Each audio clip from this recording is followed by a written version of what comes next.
The War of the Pacific, setting the stage. The Atacama Desert, a vast stretch of barren land, became the center of a fierce conflict. Rich in saltpeter, this desert was more than just sand and heat. It was wealth, power, and the cause of rising tensions between Bolivia, Chile, and Peru. Bolivia's decision to hike taxes on Chilean companies was the spark that ignited the flames. Despite a treaty promising no tax changes for 25 years, Bolivia went ahead. Chile didn't take this lightly. They responded by occupying the port city of Antofagasta. But this wasn't just about a single port or a tax dispute. It was about dominance in the Pacific. It was about controlling the vast resources of the Atacama. And as Chile moved its pieces, Bolivia and Peru formed an alliance. The stage was set. The players were ready. The War of the Pacific was about to begin. The stakes were high, and the region's geopolitical balance was at risk. Chile's move on Antofagasta wasn't just an act of aggression. It was a strategic play. Bolivia, feeling the pressure, turned to its ally, Peru. Together, they hoped to counter Chile's growing influence. But alliances in the region were complex. Argentina, under Nicolas Avellaneda, declared neutrality. Yet, their sympathies leaned towards the Peru-Bolivia alliance. Ecuador too was divided, with Guayaquil supporting Peru and Quito siding with Chile. Brazil's stance was clear. They favored Chile. In fact, Chile got its first copy of the secret treaty between Peru and Bolivia from the Brazilians. The importance of naval power in this conflict was evident from the start. In the vast Atacama, controlling the sea was crucial. Peru and Chile were the main contenders on this front, as Bolivia lacked a navy. Early naval skirmishes saw Peru gaining the upper hand. The Battle of Chipana was inconclusive, but the Battle of Iquique was a clear Peruvian victory. Chile's wooden ship, the Esmeralda, met its end at the hands of the armored Huáscar. The Huáscar became a symbol of Peruvian resistance.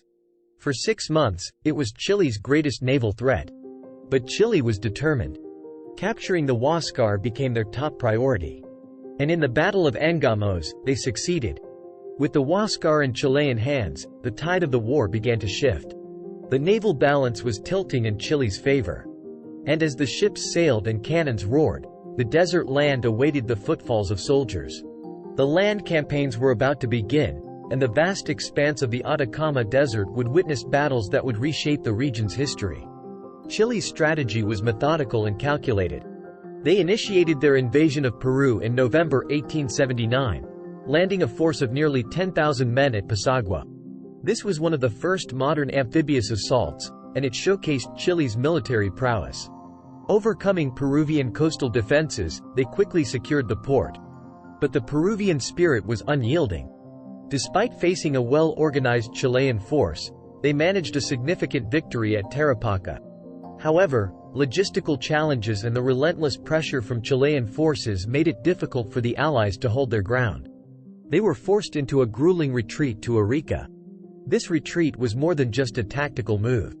It signified Chile's capture of a territory that was home to 10% of Peru's population and a significant source of revenue from nitrate production. Bolivia, meanwhile, faced its own challenges. After their defeat at Arica, the Bolivian army was in shambles. While Peru sought to rebuild its forces, Bolivia chose a different path. They withdrew from the land war, focusing instead on supporting their ally with funds and arms. Chile's march towards Lima, the heart of Peru, began in earnest in November 1880. A massive force of 27,000 men was assembled just 40 kilometers from the Peruvian capital. The Peruvians, determined to defend their homeland, set up 2 defensive lines to protect Lima.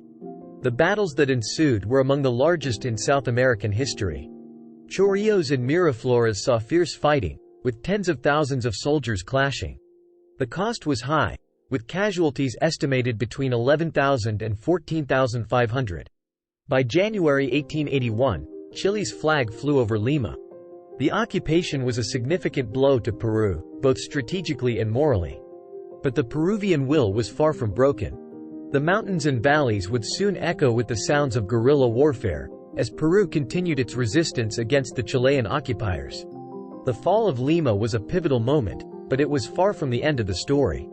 The heart of Peru might have been occupied, but its soul was still free, and the resistance was about to show its true strength. In the rugged Andes, a new form of warfare took shape. Peru, leveraging the challenging terrain and local support, began guerrilla campaigns. These were not large-scale battles but hit-and-run tactics, ambushes, and sabotage. The Andes, with its vastness and unpredictability, was the perfect backdrop for this resistance. Chile, while in control of key territories, found itself stretched thin. Facing guerrilla attacks in unfamiliar terrains was a challenge. The first significant Chilean expedition to quell the resistance was led by Lieutenant Colonel Ambrosio Letelier. While he achieved some military successes, his heavy-handed approach towards the local population backfired. Reports of abuses led to widespread resentment and further fueled the resistance. The Chilean leadership recognized the need for a change in strategy. Vice Admiral Patricio Lynch, realizing the challenges of the mountainous warfare, ordered Letelier's return. But the guerrilla warfare continued, with leaders like Andrés Caceres rallying the Peruvians. Amidst the backdrop of war, political developments in Peru added another layer of complexity. General Miguel Iglesias, a former defense minister, called for peace, even if it meant territorial concessions. He declared authority over several Peruvian departments and was later recognized by Santiago as the leader of Peru. However, many, including Caceres, opposed his stance, preferring to continue the fight. Chile, seeking to consolidate its gains and end the war, launched another expedition in 1883.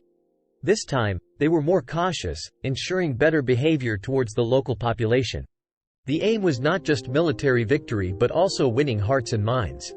The strategy paid off, with Chile managing to quell major resistance pockets and solidifying its hold on key territories. The culmination of these efforts was the signing of the Treaty of Ancon in October 1883. Peru ceded the Tarapacá region to Chile, and provisions were made for future plebiscites in Tacna and Arica. Bolivia, which had been a spectator for the latter part of the war, formalized its peace with Chile in 1884, marking the official end of the War of the Pacific. The aftermath of the war was profound. Chile emerged with expanded territories and a boosted economy. Peru faced the challenges of reconstruction and social reconciliation. Bolivia grappled with the loss of its coastline, a wound that remains open to this day. The War of the Pacific, while a chapter from the 19th century, continues to influence South American geopolitics, economies, and national identities. The reverberations of the War of the Pacific extended far beyond the battlefield. The consequences of this conflict shaped the destinies of the nations involved and left an indelible mark on South American geopolitics. For Chile, the war's outcome was a boon. The newly acquired territories were rich in resources like saltpeter, guano, and copper. These resources fueled an industrial boom, leading to infrastructural developments such as railways and ports. The Chilean military, bolstered by its successes, emerged as one of the continent's most formidable forces. With increased economic and military might, Chile's influence in South American affairs grew significantly. Peru, on the other hand, faced a challenging path to recovery. The loss of Tarapacá and Arica was not just a territorial setback but also a blow to national pride. The country's economy was in ruins, and its infrastructure had suffered significant damage.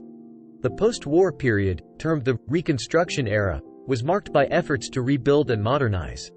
However, the war had also exposed deep-seated social divisions. The indigenous population, particularly in the Sierra region, felt marginalized and oppressed.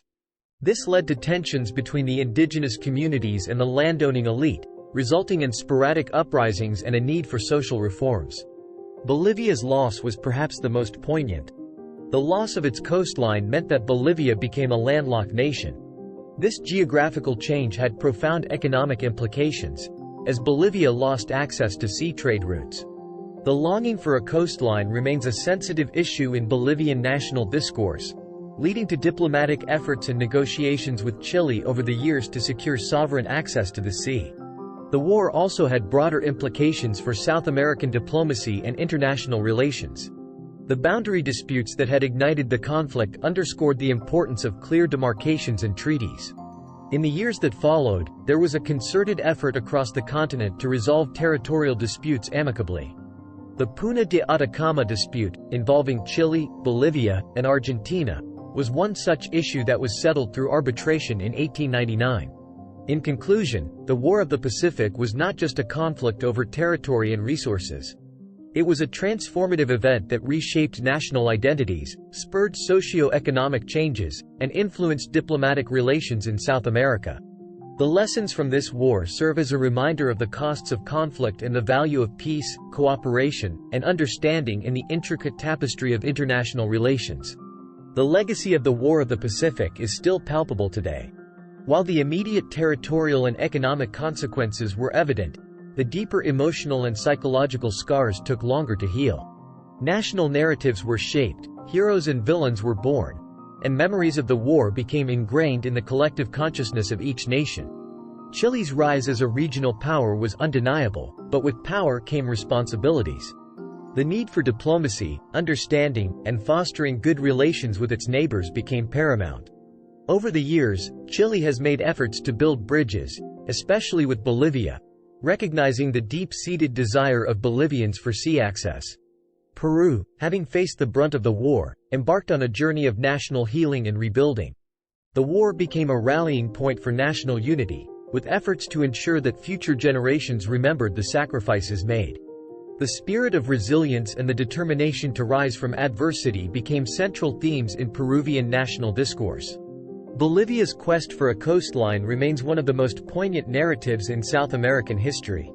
The yearning for the sea is not just about trade or economy. It's about national identity, pride, and a sense of historical justice. Over the years, Bolivia's efforts to negotiate sea access have seen both highs and lows, but the dream remains alive. In the broader South American context, the war underscored the importance of dialogue, diplomacy, and peaceful resolution of disputes. The continent, rich in diversity and history, realized the need for unity and cooperation. Regional forums and diplomatic platforms emerged, emphasizing collaboration over conflict. In conclusion, the War of the Pacific is a testament to the complexities of geopolitics, the human cost of conflict, and the enduring spirit of nations. It serves as a reminder that while wars may end, their lessons must never be forgotten. The hope is for a future where dialogue triumphs over discord, and understanding overcomes animosity.